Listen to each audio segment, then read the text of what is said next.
નમસ્કાર, સ્વાગત છે આપનું ડિજિટલ માધ્યમ દિવ્ય સંતાનમાં, જ્યાં અમે આપને મદદ કરીએ છીએ દિવ્ય સંતાનના ઘડતરમાં.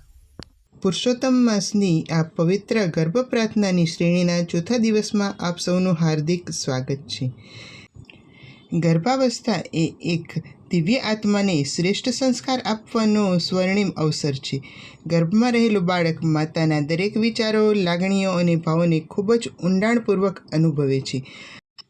આજની ચોથા દિવસની આ પ્રાર્થના દ્વારા આપણે આવનાર સંતાનના જીવનમાં પાયાના બે સૌથી મહત્ત્વના ગુણો રોપવાના છે. એક છે માનસિક શાંતિ અને ધીરજ, બીજું છે તીક્ષ્ણ બુદ્ધિ અને ધર્મજ્ઞાન. આવો, તમારા બંને હાથ તમારા ગર્ભ પર હળવાશથી રાખો, આંખો બંધ કરો અને એક ઊંડો શ્વાસ લઈને તમારા બાળકની સાથે જોડાઈ જાઓ. ચાલો પૂર્ણ શ્રદ્ધા સાથે જગતના નાથ ભગવાન શ્રી કૃષ્ણના ચરણોમાં આજના દિવસની દિવ્ય પ્રાર્થનાને અર્પણ કરીએ. હે યશોદાનંદન બાલમુકુંદ, આજના અશાંત અને અતિશય દોડધામ ભર્યા જગતમાં મારા ગર્ભમાં ઉછરી રહેલા બાળકનું મન હંમેશા સ્થિર, પવિત્ર અને શાંત રહે. તેવા દિવ્ય સંસ્કારો અત્યારથી જ તેના ચિત્તમાં અંકિત કરી દેજો.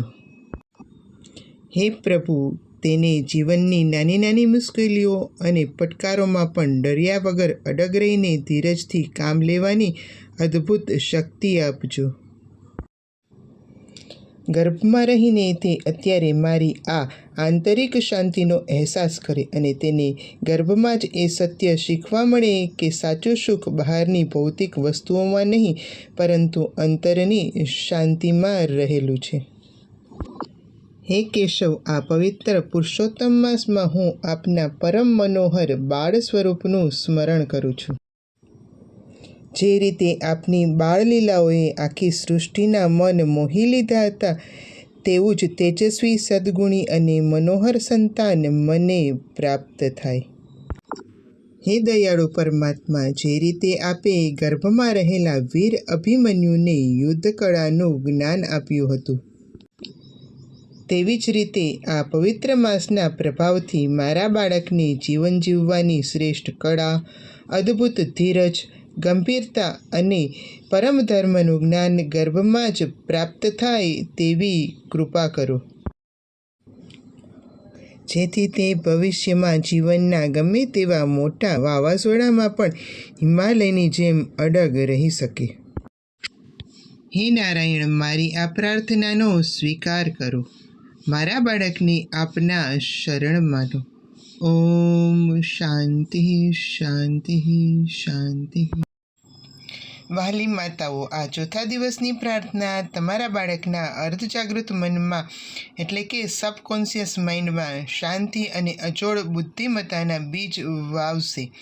આખો દિવસ આજ સકારાત્મક ભક્તિભાવમાં રહેવાનો પ્રયત્ન કરજો. યાદ રાખજો, તમારી શાંતિ એ જ તમારા બાળકની શક્તિ છે. જો તમને આ પ્રાર્થનાથી આંતરિક આનંદ અને શાંતિનો અનુભવ થયો હોય તો આ વિડીયોને લાઈક જરૂર કરજો અને અન્ય ગર્ભવતી માતાઓ સાથે શેર કરજો, જેથી તેઓ પણ આ પુરુષોત્તમ માસનો દિવ્ય લાભ લઈ શકે. આવતીકાલે 5મા દિવસે આપણે એક નવી દિવ્ય પ્રાર્થના સાથે ફરી મળીશું. આ યાત્રા ચાલુ રાખીશું. ત્યાં સુધી ખુશ રહો, સ્વસ્થ રહો અને પ્રભુ સ્મરણ કરતા રહો. ભગવાન બાલકૃષ્ણ આપના બાળકનું કલ્યાણ કરે, રક્ષણ કરે અને દિવ્ય ગુણોથી વિભૂષિત કરે. જય શ્રી કૃષ્ણ. ફરી મળીશું નવા વિષય સાથે નવા વિડીયોમાં. આજના વિડીયોમાં બસ આટલું જ. અસ્તુ. ધન્યવાદ.